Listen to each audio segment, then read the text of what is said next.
Okay, hello everyone. So let us now proceed to trigonometric identities and how we're going to use them to simplify different expressions, trigonometric expressions.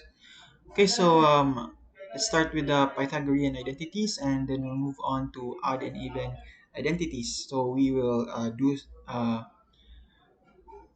two exercises per identity set, and then we'll move on to other identities in the later videos. Okay, so start with the first example. So we are asked to simplify um, 1 minus cosine squared um, theta multiplied by cosecant theta. Okay, so if you take a look at the Pythagorean identities, we can see that cosine squared theta plus sine squared theta is equal to 1.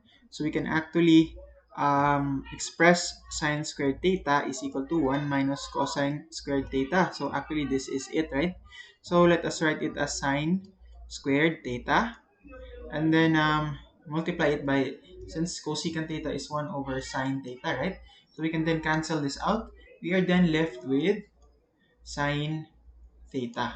Okay, so this is our simplified expression right here. Okay, let's go to another example. Let's say we have sine raised to the 4x minus cosine to the 4th x. So we can express this as, we can factor this out, sine squared x minus cosine squared x, right? Multiplied by sine squared x plus cosine squared x. Okay, so from the identities again, using the same identity, we know that this is 1, right? Equal to 1. So we can then express this as sine squared x minus cosine squared x. So this is the only one left. So this cosine squared x, we can also derive it from the same identity again. So cosine squared x, since cosine squared x is equal to, let's see, 1 minus, right? 1 minus sine squared x. So let us substitute it here. So we can then have sine squared x and then minus 1 minus sine squared x.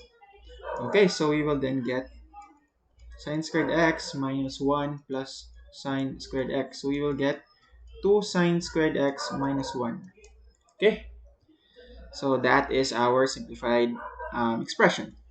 Okay, so let's delete this first and we'll proceed to the odd and even. Okay, so let's proceed to odd and even identities. As you can see here, only the cosecant, the cosine and secant are odd here. Okay, I mean even. So the others are all odd. Okay, so let's take a look at an example. Let's say first one will be if cosine theta is equal to 1 half. So determine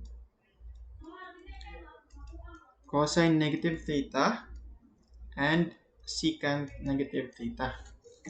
Okay, so let's determine cosine negative theta first.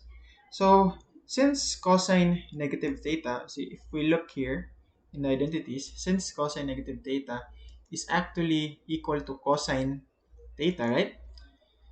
Cosine theta, therefore we can say that cosine negative theta is also equal to 1 half, right? Okay, so that's it for that cosine negative theta. How about secant negative theta? So see, from the same